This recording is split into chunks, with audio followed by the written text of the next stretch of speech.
Yo, what is going on, homies? It's your boy Stumped back for another OPTC video, and in today's video, we're hopping into the 10-star Garps challenges with mono DEX teams that require no stalling and can actually get through it fairly fast. Now, with each particular Garps challenge, I do have a different team, but unfortunately, I did record most of the teams before the maintenance, and then after the maintenance with the new content that released, unfortunately, I did delete the teams, but I have not paused, but I have shown the teams before the fight. So you guys can pause the video if you guys do need to have a look at some supports and stuff like that before we hop in. But with DEX, it is traditionally the easiest to take these 10-star Garps challenges down because they do have access to the big dog that is V1 Kaido. With Kaido's end of turn damage, he can basically just blow through every single stage as there are no normal attacks only. Basically, until the final stage, you need to use your specials, and then you can just take out the final boss. Now, with Garps challenges, most of them have no normal attacks only except for one, which is WhiteBeard. Once you hit to the second last stage against Marco and Vista, you get 3 turns of normal attacks only. And traditionally, with normal DEX teams, they struggle a little bit because Ace is a strength unit at the end. But with the release of the new V2 waifus, mainly Vivi and Rebecca, we can actually get access to color affinity within our captain, which means we do more damage, as well as get access to a quick unit that can do a lot of damage on Ace. So initially, I had a team that had to stall the 1 turn to get the normal attacks only, as we just needed to do some damage to take Ace out. But, like I said, with the release of the new waifus, we actually managed to get it done. Before we do hop into the video, though, or the runs, I do want to give a shout out to Octavian Pirates. I will leave a link to his channel and his original video in the description below. I did see him pop up on my newsfeed. Go give the man some love. He definitely deserves more subscribers. He does a lot of free-to-play friendly content. So if you guys are needing help within that sort of range, make sure to check him out. He was the one that gave me the idea of how to build this Dofi, the team against Heavenly Demon, or Dofi, utilizing V2 Dofi, which was really, really cool. So shout out to him. Make sure to go to his channel, hit the subscribe button, and give his original video a like. But that's enough about that, guys. Let's hop into the runs. Alright, so for the first part of the video, we are going to be taking on Heavenly Demon 1. Now, I do need to give a shout out to, I think it was Octavian Pirates. I did see this strat pop up on my YouTube feed where he actually used Dofi to basically just stage wipe. I think he basically runs like the same team, but I think he just uses Legend Nami instead of Nami and Robin. So if you have just Legend Nami and you don't have Nami and Robin, you can use Nami instead of Nami and Robin's position. Now, on turn 1, you can actually just switch there and actually stockpile those orbs if you actually want to. The beautiful thing about bringing Nami and Robin, especially on a Kaido team, is it doesn't really matter about the orbs because you can just sort of switch and just hang on to them if you like. On stage 2, we get our first lot of Despair, but with the support of Sanji and the support of Rayleigh on our Luffy and our Zoro, we can actually remove that without even using any specials, which is super, super handy. We can do a little bit of damage here and then Legislate Kaido just blow through the rest of the Vacuum Cleaner Lady Chick's HP. Moving on to stage 3, we come up against Rebecca. Rebecca puts up defense up and she gives us paralysis. But because she is a quick unit, Kaido really doesn't give a rat's ass about the defense up and the paralysis as well. We can just let his end of turn damage just blow Rebecca away.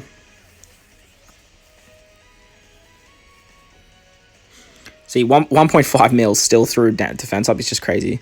On to the next stage, we come up against the Dressrosa units. Now, we can literally just use Kaido here to blow this whole stage away, which is super, super nice.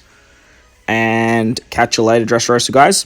On to the next stage, we come up against Barto. Barto's actually going to put up a barrier, as well as give us our second lot of Despair. So we will need to remove this Despair, as we need to do damage to get through that barrier, as well as take out Barto in 1 turn, as this is a no stalling video. With Dofi, he has a lot of hit counters, so we can break this barrier fairly quickly, and we can actually do a lot of damage with our DEX units. Basically, you just need to get a shot in with one of your powerhouse or striker units. That way, with the 2 times orb boost, you can easily do enough damage for Kaido to do the rest. On to the next stage against Treble now. This is where things are going to get a little bit different to the traditional run. This is where we're going to pretty much do all of our damage. So what we're going to do here is we're going to use the super typing of Kid, as well as the special, to do a bunch of damage. You can use the super typing first, or you can use the special first. It really doesn't matter too much. You just don't want to do too much damage to Treble here, as you do want to get overkill. You do want to get like an overkill damage, but as you can see with the orb boost from Nami and Robin, as well as the attack boost from Kid, we can get like, I didn't see the number. I just saw the 4. It might be 4 mil or 400,000. I have a feeling it's 4 mil, but with that much damage, we can literally just use Dofi on this particular stage. With the Kaido special to do a 20% HP cut, Dofi's going to do a whole bunch of damage and kill everyone besides the characters that have heaps of defense next to Dofi. And then we can just basically single tap, easy peasy. So once again, shout out to Octavian Pirates. That strat works really, really well, and it does it very, very fast. On to the next team now. We are coming up against Revolutionary Army 1. So against Revolutionary Army 1, we're actually using 2 Kaidos. That way we can just basically blast our way through Revolutionary Army 1. It's arguably the easiest of the 10-star Garps challenges. And just utilizing double Kaido just basically makes this super easy. The whole gimmick with Revolutionary Army 1 is mainly bind. Bind is the big thing that we actually get on this particular fight. And it's super easy to get around by using supports like Lafitte on our Blackbeard, as well as basically just copying the second one, as Kaido's like Blast Burn can just do so much damage. On turn 2, we come up against Kuma. Kuma's going to put up a defense up, which we do actually need to remove. So with this particular team, I'm actually using Nami and Robin with the support of Carrot. So utilizing the perfect with Nami and Robin, we can actually remove that defense up and easily take out Kuma in one turn. On to the next turn, we come up against Robin and 4 of her girlfriends. They're going to give us our first lot of bind, but with the support of Lafitte on our Blackbeard, we can easily remove that. And then we're just going to let Kaido basically blow this entire stage away. Beautiful. On to stage 4 now. We come up against Inuyasuma and Ivankov. Now, Ivankov's going to blow away one of our middle row units. But with Inuyasuma, Inuyazuma's a quick unit, which means Kaido's end of turn damage is just going to do heaps. We can just single tap with one of our units here, let Kaido's Blast Burn just blow this stage away, just like the previous one, and move on to the next stage against Bello, Betty, and Morley. Now, against Bello, Betty, and Morley, Bello, Betty gives attack up, and Morley puts up a barrier on himself, an extra HP bar.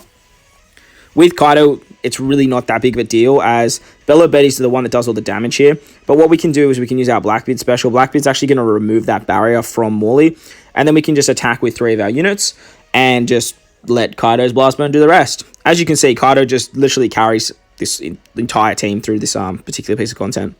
On to the next stage, we come up against... what are their names? Lindbergh and Carousel. They give us a full board of block orbs and bind our right-hand side for 5 turns, which goes down to 2 with sockets. With Kaido's end of turn damage, literally just blows this whole stage away, just like the previous 2 or 3.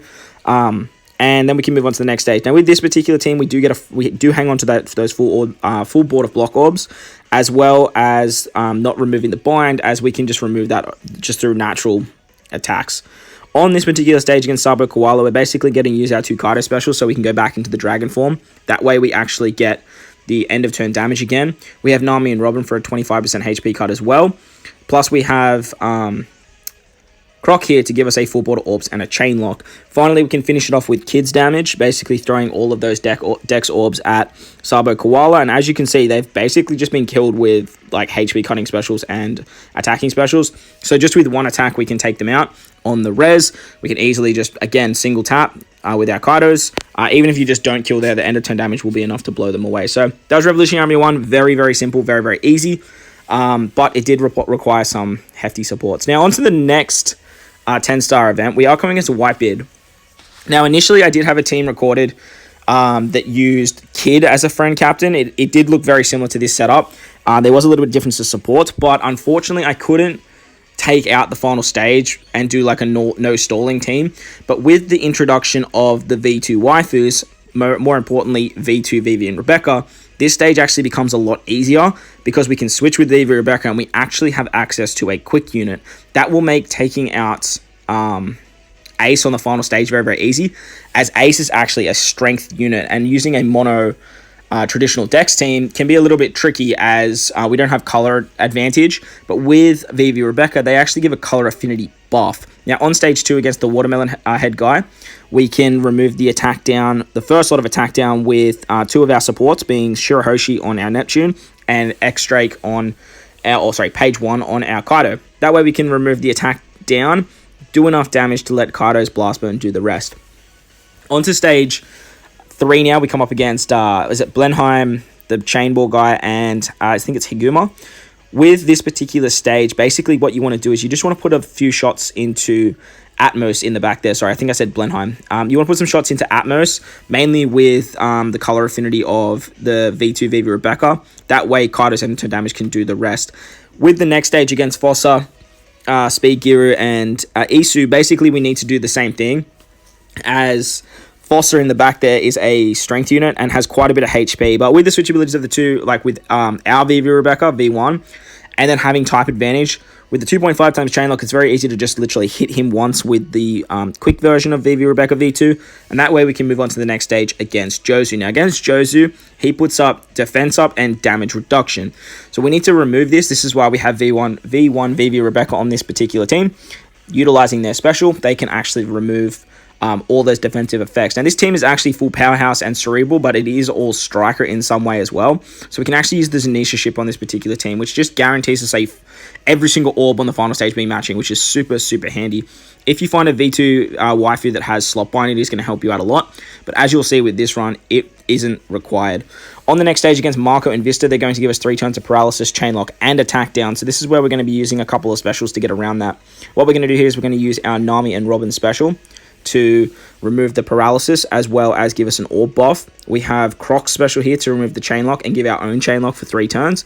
And then we've actually got Neptune special to remove the attack down. Now, I don't know if you guys saw at the very beginning, I was rambling away. We actually stockpiled all the orbs with Nami and Robin. So on this particular turn, you can switch with them and guarantee yourself a full board of orbs. And that way you can very easily take out Marco and Vista. Now, I do have the support of Frankie on my Nami and Robin. That's just giving all of our units a 1.4 times attack boost as well. It actually just helps out quite a lot on this particular stage. As you can see, we do actually need quite a bit of damage to take these 2 particular units out. On to the final stage now against Ace and WhiteBeard. This is where things get a little bit tricky for most traditional teams if you are trying to not stall. But because we do have access to V2 Vivi Rebecca, it makes life a lot easier. So what we want to do here is we do want to switch into the quick variation of our friend Vivi Rebecca. That way we get the chain multiplier buff, which works in tandem with Croc's chainlock, as he starts at 2 times and goes all the way up to 35 times, very similar to 1.0 Law. And then with the special of our friend Vivi Rebecca, we can get a 2 times attack boost and a 2 times orb boost, as well as having color affinity against Ace. That is the big thing. Having color affinity against Ace is the big issue that I was running into when I was trying to build mono DEX teams. And as you can see, just with that extra color affinity buff built into the captain ability of Vivi Rebecca, we can easily take out this entire stage without stalling at all. Even with the normal attacks only, this team managed to get it done, which is really, really cool. So onto the final 10-star challenge, we come up against Eneru. So Eneru, most people will argue, is the trickiest to get around, mainly because of the stun and the fear that gets inflicted on the final stage. But for Sai and Dex, they do have access to Nami and Sanji, the treasure map unit. And if you have them limit break keyed, you can actually get access to fear removal, which means you can use their special to remove the special bind, which fear normally makes it very hard to do, as well as remove stun. So they're one of the only characters that can actually remove stun, and that way you don't have to play around with some cheeky shenanigans like the pudding support on Sanji. Onto stage 3, we come up against 3 of the Skypiea units. They're going to bind 3 of our random crewmates, as well as special bind them as well. So with the supports that we have on this particular thing, we do have Lafitte, and we do have what's his name? Is it Wethead? No, it's not Korobau. I can't remember his name. Vanderdecken. Vanderdecken can actually remove 2 turns of special bind on Hardy, which is actually super handy because we can actually get rid of the special bind that is inflicted on us a lot quicker than we normally would. On the next turn, we come up against Tweedledee and Tweedledum. They are going to put up 2 turns of a 3-turn Great Barrier, as well as give us 2 turns of Burn. So what we want to do on this particular stage is we really just want to make sure we take away the barrier, and then the 3 big Blast Burn shots from Kaido will just do the rest of the work for us.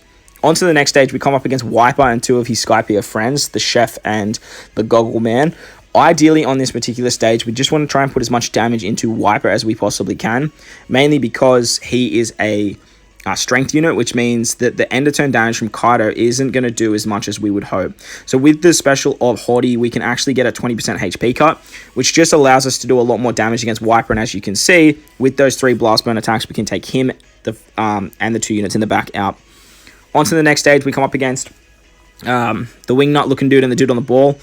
People have told me their names. I do apologize. I just don't remember these fodder characters, and I haven't watched the Skypiea arc in forever. The dude on the ball puts up 4 turns of threshold on himself, but it's not that big of a threshold, and as you can see, just literally with the 3 Kaido blast burns, we can easily take that stage out. On to the next stage, we come up against and Gidatsu. Once again, we're just going to basically be relying on Kaido's end of turn damage on this particular stage. We do get blinded on our bottom row, though, by 4 turns, which goes down to 1 with sockets. And that was initially why I had WhiteBeard on this particular team, to remove that blind as well as give a HP cut. But after running the content and just realizing that Kaido can just blow this stage away, I just resulted in not using WhiteBeard special at all and saving it for the final stage for just that extra HP cut to make this stage against Enel very, very easy. So against Enel, he gives us stun on our captains, he gives us fear and special bond on our crewmates as well as our captains as well.